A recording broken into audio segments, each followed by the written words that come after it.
Shalom and welcome again to another edition of Seekers of Meaning, the podcast and TV arm of Jewish Sacred Aging. Thank you for joining us. I'm your host, Rabbi Richard Address. As you know, these podcasts are designed to talk about some of the implications of the revolution on longevity in our families, ourselves, and our community. If you'd like to contact us with some ideas or suggestions for the show, just please feel free to email me at rabbiaddress@jewishsacredaging.com. Join us on the website, jewishsacredaging.com, or on the Jewish Sacred Aging Facebook page. And before we introduce our two very, very talented guests, could you do me a favor? Just lend me your ear for about 30 seconds.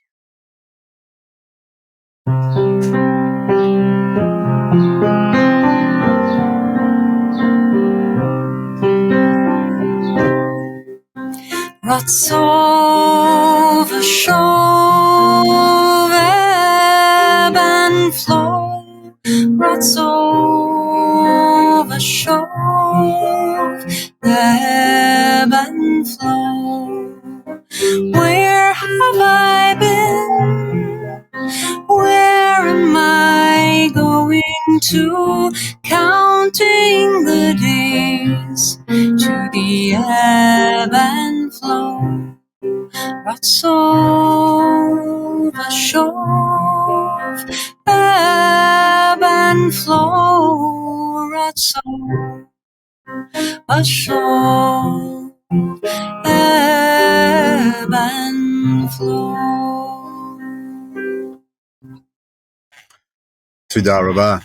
It is with great deal of pleasure that we welcome to today's Seekers of Meaning Dr. Lisa Grant, professor at the Hebrew Union College Jewish Institute of Religion in the New York campus, and Cantor Lisa Segal, who favored us with that introductory melody. All of this as a means of introduction to a discussion of their brand new CCAR Press book, The Year of Mourning, A Jewish Journey. So, Lisa, and we'll figure that out as we go along. First of all, Toda Rabbi for joining us on today's edition of Seekers of Meaning. Thank you, Cantor, for playing us in, so to speak, as opposed to playing us out of the program. The Year of Mourning, recently published, CCR Press, available at all the usual outlets, including Amazon. This is a book. Well, let me ask you a question. There's been, in the last several years, this explosion of interest. I think the majority dealt with the aging of our generation, my generation, because you're younger than I am, the baby boom generation, trying to deal with our own confrontation of our own mortality, and especially within the Jewish context. So with this explosion of books and programs and organizations, why the Year of Mourning? What was the genesis of this book? Why? Why? Well, I'll get started with that question. Thank you so much. It's really an honor to be on this show, and I also want to give a shout out to Rabbi Address, who wrote the introduction to the book. So another reason why we're connected. So the origin of the book really came out of my own personal need. When my mother died, as Rabbi Andrew said, I teach at the Hebrew Union College. I'm the director of the Rabbinical program on the New York campus. And around the same time that my mom died, several other people on the college campus community also had experienced death. And so death was very present in our community, and it felt very nurturing and supportive to be in a community where there were other mourners. And we have daily prayer on campus, and I felt very connected and supported through that experience, and did not feel as much through at my synagogue, where there were also many people who had experienced death, and maybe they would come on a Shabbat to say Kaddish and maybe not. And I just felt the need that what I was getting from school would be beautiful to bring some of that to my shul, if you will. And so I started a Kaddish club, and we would gather once a month. And it was mourners of all ages. It was, certainly many baby boomers or older who had lost spouses or a sibling or parents. Also people who had lost, younger people who had lost parents or dear friends. And it was a mix of people who would come once a month, and we would gather. And once we would gather, I what were we going to do? And so I began to build out a series of experiences through chanting, through prayer, through telling stories, through poetry, ways in which people could connect more deeply with their mourning and more deeply with each other and feel supported by communities. So that was the genesis of the idea for this project. I should say that originally we thought it was going to be an app, and it is indeed an app. In addition to the book, which I think is really important, and the app is so wonderful because it includes the recordings of the music, like what you heard. And the reason why I envisioned it as an app, or was helped to envision it as an app, was because I didn't see this as a linear process. Mourning is not linear. No one individual follows the same process of grief. So I wanted this to be more of a self-guided experience where people could dip in and, whatever was touching them at the moment, that they would find resources within this book and within the app. Not to start on page 1 and to read it through like you would a normal book, but really to have it at the bedside, if you will, or have it close at hand. And when you're feeling a particular emotion relating to your process of mourning, you'd be able to pick it up and find something in the book that resonates. So that's the origins and kind of the conceptual plan for how we thought the material should be used. Oh, thank you. By the way, the Cottage Club, was that at HUC or was it at the synagogue? No, the Cottage Club was at the synagogue at Kolot, Chayeinu, where Cantor Segal is the cantor. It was and still is at the time. So yeah, HUC, I felt we had a supportive community, but I wanted to build something more at the synagogue. So Cantor Segal, this book talks a lot about and listens, because you can adapt it through the app, the power of ritual. So could you just walk us through a little bit how the book is structured? Because there's a fairly unique structure of this book. Like Dr. Grant said, it's not linear. You start at chapter 1 and go through whatever. It's structured a little differently. And as a result of it, how do you see people using it? We may have colleagues listening to this, educators, other cantors, directors of education, a book club person at a synagogue who may want to do something there. How do you want this to be used? And what's the structure? Yeah, I mean, I think my colleague, the wonderful Rabbi Lisa Grant, really created the structure, and then we worked on it together. And it just, and I think you wrote about this really beautifully, Rabbi Adras, is that, that we know that mourning is not a linear process, right? We find ourselves in different places at different times. So we have these places in which the structures of Jewish practice and ritual that allow us to step back into life, to move us through, from death to funeral to burial to Shiva to Shloshim and throughout the year and saying Kaddish. And there are all these beautiful structures, but there is not an exact path where you might be feeling a sense of pain or brokenness, or where you might not need to dip in and find yourself in need of comfort, or you might be feeling gratitude and resilience around the loss. And that's not that's not in any kind of order. And I say one of the most beautiful things about the book, I think, is that while there are 49 weeks and 7 weeks in each section, so 7 weeks of meditations, sacred texts, song, kavanot, saying Kaddish for 7 weeks every day if you wish. And that might be focused in the section on pain, for example, but that might not be where you are at any given time, right? Mm-hmm. So you may say, you know what? I need to sit with comfort. I need to hear songs of comfort. I need to read texts that are going to lift me up. So I think that is what's one of the most particularly beautiful things about the book, where you can kind of move around in the space of your own learning and your own journey. You list, you just alluded to these, pain, brokenness, sadness, comfort, resilience, acceptance, and gratitude. Would this be the Grant Segal stages of mourning, or that process? Nothing not sequential, but as you're alluding to, and as people have walked this walk know that you could have all 7 within a sense of a moment. You could be, this happened to me, happens to a lot of people. You're driving down, you hear a song, and all of a sudden, you go through that whole range of the 7 because of that memory that's triggered.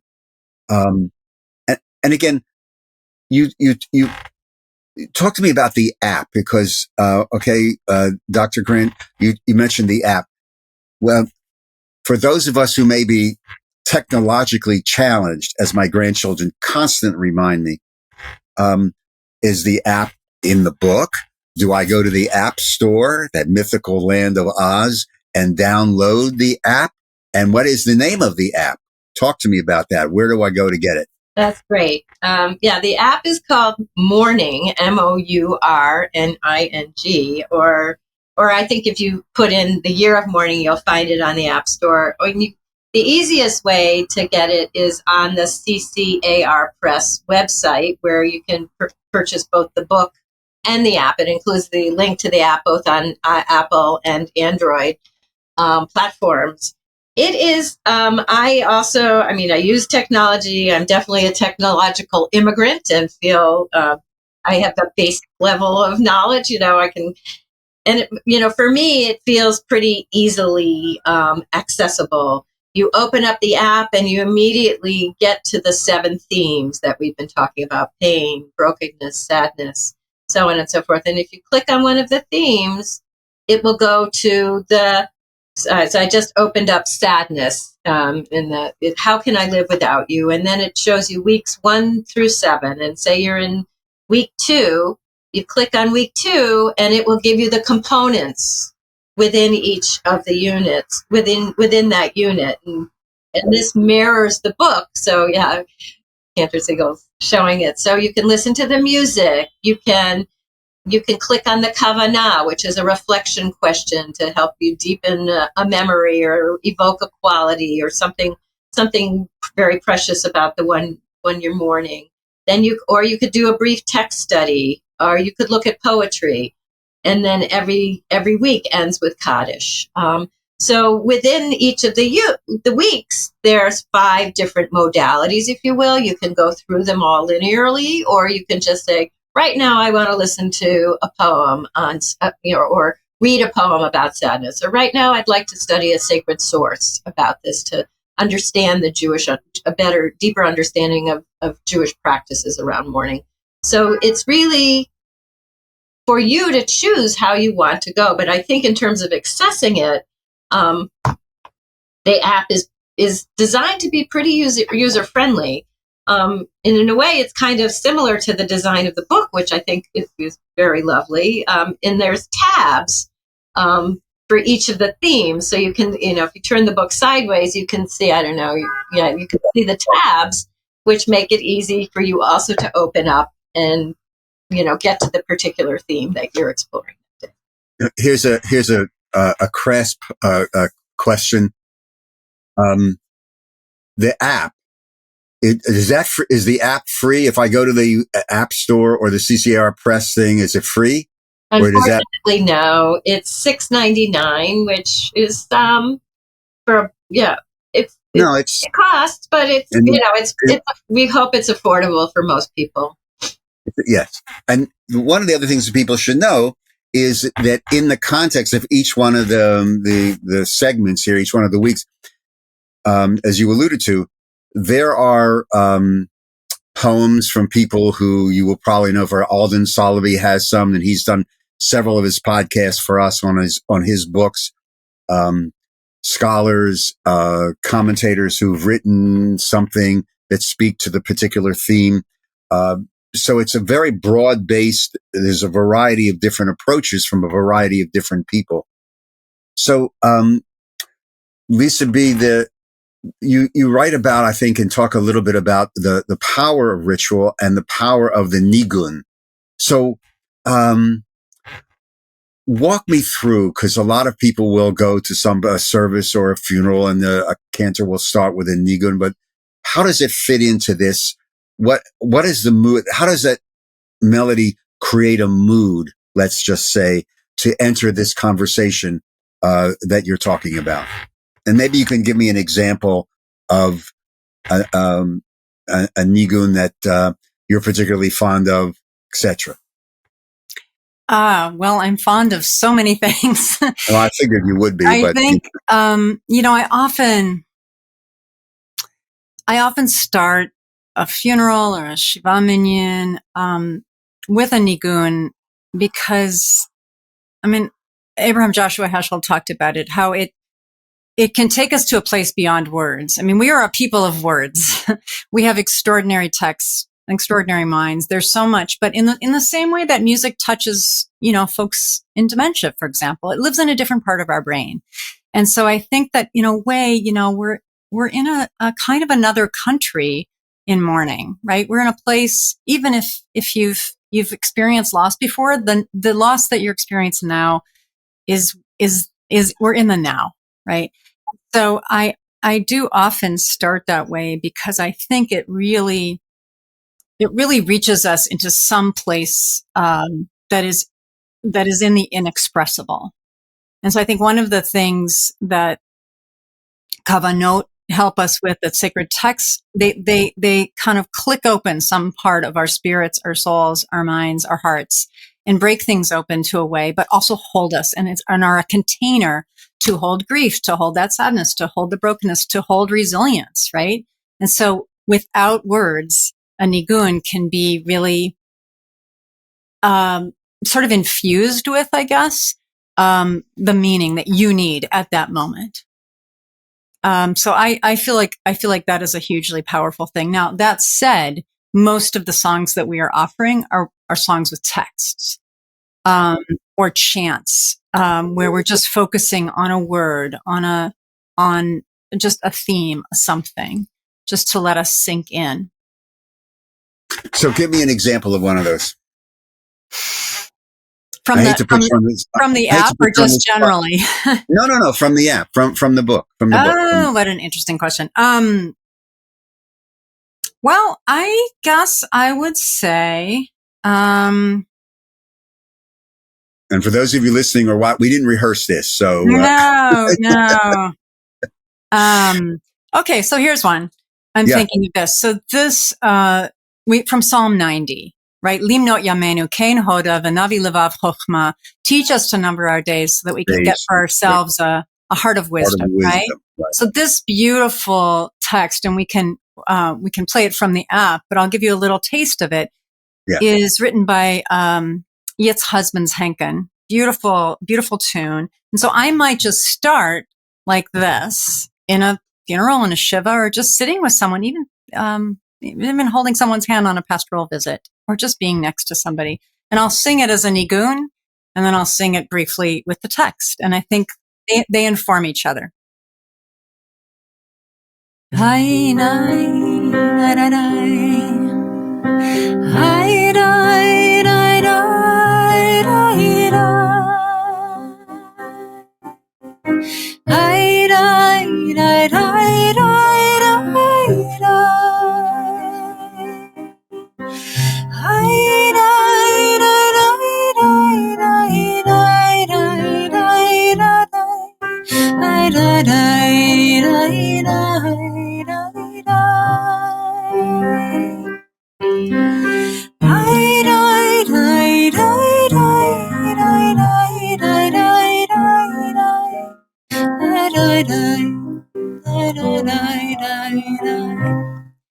So I would use those words, Limnot Yamenu, and then often that's in Hebrew, right? And then the sort of chorus of it is just treasure each day, teach us to treasure each day. Treasure each day. Oh, teach us to treasure each day. Treasure each day. Teach us to treasure each each day. And I might move back to a niggin, you know.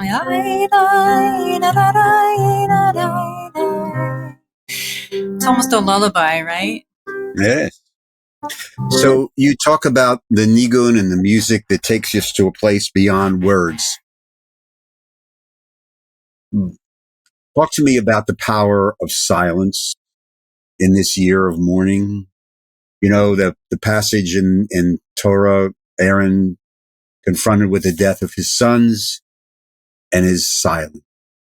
And yet, where's the role of silence? Both of you have walked this walk with people, and talk to me about where that comes in this year of mourning. It's a beautiful question, and I think it's hard to capture in a book. Silence, perhaps the white space around the words is where the silence are. But also, just in thinking about how we constructed the experiences within each unit, and I think the kavanah is a place to do some deep reflection, usually through a prompt of some kind. So I'll say, I just opened to something from this section on pain. You might find yourself overwhelmed with organizational and social tasks. A time of change, much needs to be done, and yet this is a time of loss, separation, and life-altering changes. And we say, take a moment to ask yourself, where is your soul today? What does it tell you? What is it busy with? What is happening in the most intimate chambers of your heart? So if somebody would take that and really sit with those questions, where is my soul today? There's in order to really process that question, you need the silence to surround you so you can hear the answer inside. And so I think that there is opportunity for silence to play an important role as one journeys through this process and uses the book as a resource to support that. Yeah, and not to be afraid of the silence. In like I said before, you have selections from scholars, authors, and I was struck especially, by many, but one in particular that I wanted to just get your take on. Dara Horn, who is known to many people who are probably listening or watching. And I think this comes from page 81 of the book. And she writes, the world to come is a meeting place between people who have died and people yet to be born. First of all, that's obviously a Yizkor sermon on the high holidays, because it's a beautiful piece of talk to me about how you relate to that as the people who put this together. The world to come, the Olam is a meeting place between all the people we love who've died and meeting all the people who are yet to be born. What a wonderful image that is. I mean, talk to me about that image with you guys.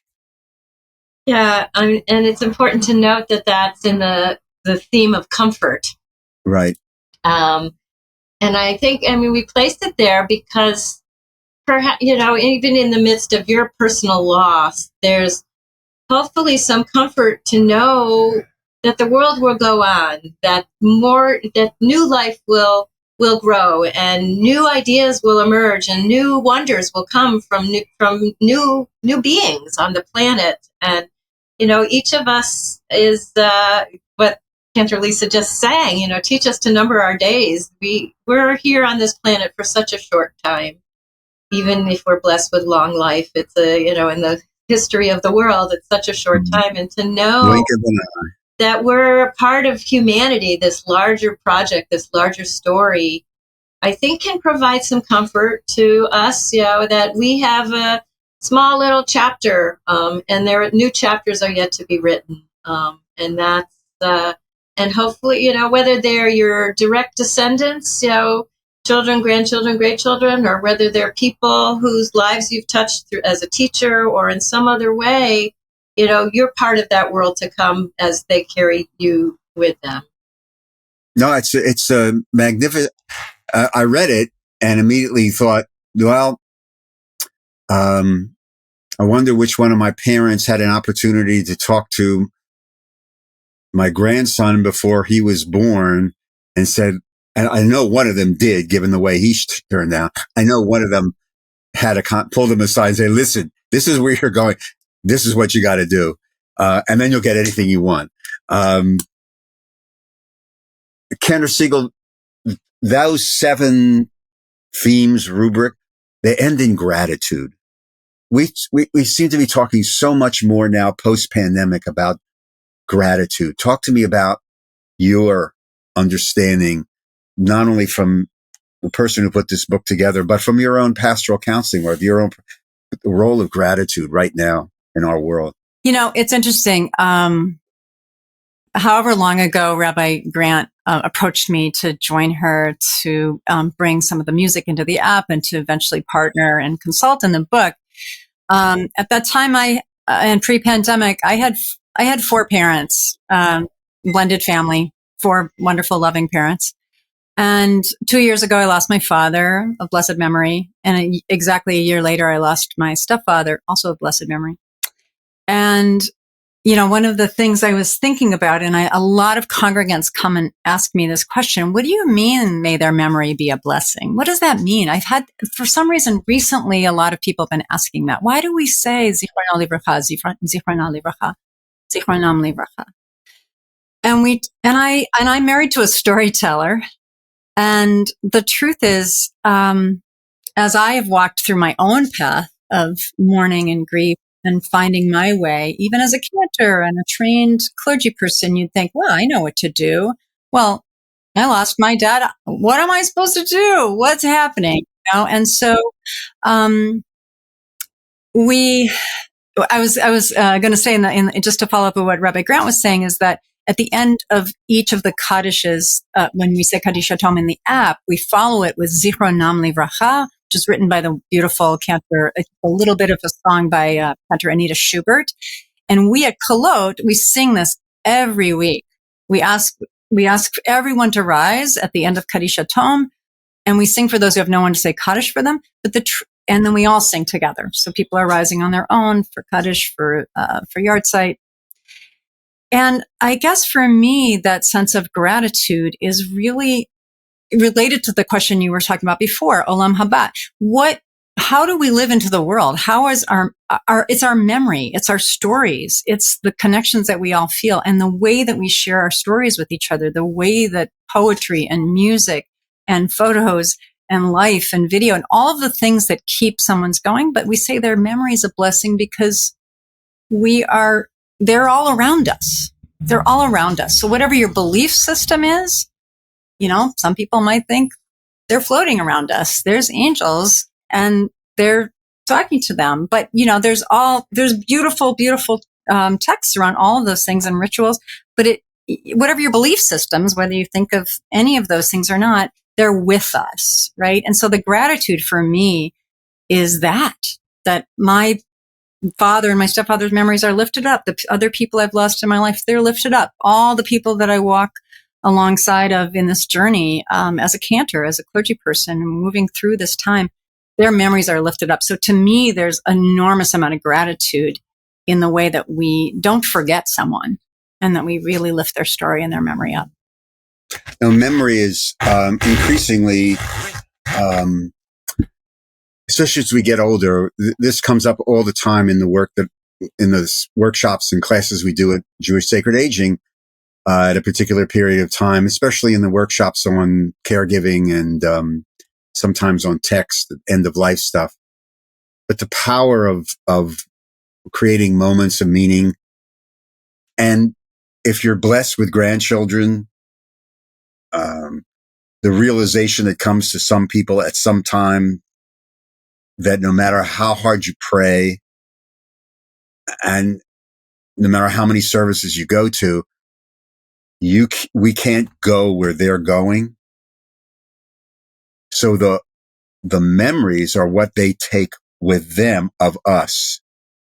And that's part of what I think, is the part of what the genius and beauty of the Jewish tradition. Which leads me to a question that I have to ask you, because this has come up increasingly in professional conversations, sitting around having a cup of coffee with a colleague and that is, this retreat on the part of our people, on the part of Amcha, the people in the pew, this retreat away from real observance of a lot of the key mourning rituals. For example, the retreat away from 7 days of Shiva. It's not unusual to just say, well, 3 days of Shiva or 1 day of Shiva. And I know all the, economic, we're flying the kids here, but I understand all that. However, I wanted to ask your opinion because you're writing a book called The Year of Mourning, and you've delved deeply into this, and you've presented in this book some very, very powerful tools. Are you seeing this retreat? And if so, what do you think are the implications for the Jewish community in general? So, maybe both of us should answer this briefly, or, yes, I mean, I don't think it's such a new phenomenon. I think that people have had different practices in terms of, their own sort of structured mourning, but then there's the unstructured mourning process that does go on for a year and longer. I think in many ways, you're always mourning your parents or your loved ones in some ways. My brother, of blessed memory, died 17 years ago. I think about him almost every day still. I think that we, as clergy, I think we try to encourage people to immerse themselves in the mourning process as best they can in their own way. From a progressive perspective, certainly if we were in a more traditionally observant community, we would be more stringent about that. And it's not like they don't want to mourn, but that there's lots of other reasons why 7 days may not work for them. So this resource is here to really guide and support that unstructured process of mourning that continues well beyond burial, Shiva, Shloshim. I would also say that we haven't mentioned it yet, but the book includes 5 different group rituals at the end that can help serve as markers throughout this year. So what happens when you come home from the burial? What happens at the end of Shloshim, the 30 days? Well, a midpoint kind of experience of the mid-year, an unveiling, and a yard site. And so those are conceived of as group rituals that could take place in a community, within a synagogue community, or could take place in somebody's home with a gathering of friends and loved ones. So we do recognize and want to support both the individual process and also create opportunities for this group mourning to continue as well. So that's an important piece of the book. I'd like to add to that, to say that's beautifully said. And I think from my perspective, the more that we can do to encourage people to sit Shiva in a way that makes sense for them, so that if it's 1 night of Shiva or 3 or whatever, how many days, that I'm finding that certainly without any of those things, people are truly at sea. And I think it's a lot of why a lot of young people even now are joining synagogues. They're looking for community. They're looking to be held. They're looking to sink into ritual and to be held by that. And I encounter a lot of folks who are like, well, what is Shiva? I don't know about 7 days. I don't know about 3 days. And so I think my job as a clergy person and as a pastoral presence for my congregants and people in my life is to say, here are the options. Here's what we have. Here's what Judaism has to offer us. Here are ways that we can live into it and work with it and sit with it. And what works for you works for you. And the truth is, I have never encountered anybody who said, I wish I'd said 7 days, because that 1 day or those 3 days or that one Shiva minyan that we had was so meaningful to them that is what holds them. And then they still need the rest of the year. They still need the rest of their lives to be supported through whatever journey they're on in terms of mourning. But without those things, even if it's I don't want to even minimize it, because I think that's really, really crucial, to make meaning out of what we have, and that they know, okay, there are 7 traditional days and here's how it works. But I've just found that, people are so grateful for that opportunity to gather, to sing, to share stories, to say Kaddish in a minyan, in a group of people, and feel really held in that. That is, to me, the most important thing that I can share. And then if they deepen, and if their practices deepen down the line, wonderful. No, I mean, you're correct. The power of community supersedes any theological reason for joining a synagogue. People are alone. They're fundamentally alone. The existential angst of being alone, and the one place that provides that more so than anything else, we're wrapped within a traditional framework, is the synagogue, which is why it remains the most important institution within the Jewish world. And that's why the power of ritual, I mean, the explosion of new rituals, especially in our demographic for the new life stages, just gives proof to the fact that we want those signposts. We want those guidelines. We want those things to hold on to that say, the world is crazy. And it also teaches, as you alluded to, the power of Jewish tradition, which we really I'm sure you've both had it. When you explain something in the psychospiritual rationale why this ritual exists, people say, my God, that really speaks to me. That's exactly what I need. It's exactly what I'm feeling. So this is why the Year of Mourning, and the app, conveniently located at the App Store or the CCR Press, ccrnet.org. Dr. Lisa Grant and Cantor Lisa Segal, I want to wish you just much happiness and joy with this book. It's a really beautiful work, and you should be quite proud of it. And I hope congregations use it. There's a variety of different ways, as I think you've sort of like teased out some of the ways that this book can be used for personal use, congregational use, book study. It's always good to talk to people in New York, because you get the New York flavor with the sirens. Yeah. No, it's great. It's great. It adds that that Genocide New York quality. Exactly. We just sort of, it's part of the background. I do get birdsong in the morning. It's part of the game. So, Lisa, thank you very, very much. Just stay healthy, continued success. Thank you very, very much for joining us, and we really appreciate it very, very much. Such a pleasure. So take care, guys. Take care. Thank you so much. Thank you, Rabbi. To all of you, again, thank you for joining us on today's edition of The Seekers of Meaning. We do appreciate you joining us and your time. If you'd like to make a suggestion or comment, again, email me, rabbi@jewishsacredaging.com. If you'd like to make a donation to help support our work, go to the website, scroll down to the conveniently located donate button, and just follow the prompts. If you'd like to sponsor a series of these podcasts, again, just email me at rabbi@jewishsacredaging.com. We'll follow up from there.